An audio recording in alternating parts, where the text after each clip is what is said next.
Alright, so four-wheel steer on a DX5C. You want to go into your menu. You go into mixing. And then you go steering. It might show INH, which is the default setting, which is inhibit. So you want to put it to active. Once you go into active, you can select which channel you want this to be on by clicking on that and scrolling up or down. You can change the position of these, and that will change what order you want them to be in. You can choose like your endpoints on there, and then what you can do is you have to select your switch that you want to use for this.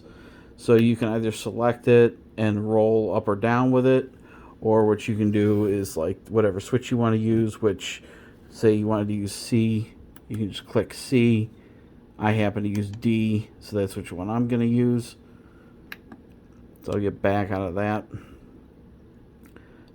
And then I believe under mix 0, you also have to, yeah, this is where you select which aux channel you want to use.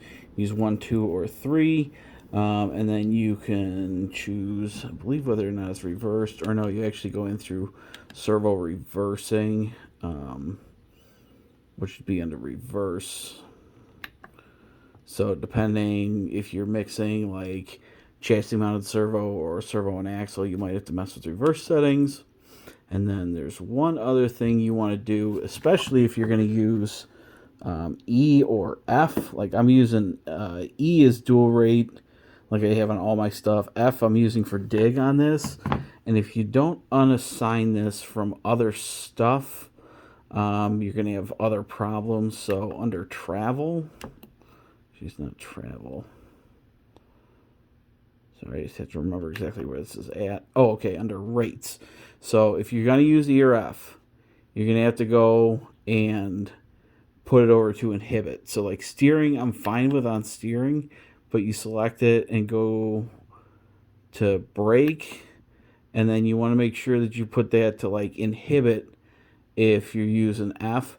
Otherwise, what happens is if you're using F to change modes, every time you change modes, you're going to adjust your brake. Then eventually you're going to just lose reverse is what's going to happen. So similar thing will happen with your dual rate. If you don't put it over to inhibit, then you're going to wind up, your dual rate's going to be all jacked up, and you're going to wonder why you have no steering left. So yeah, that's pretty much it.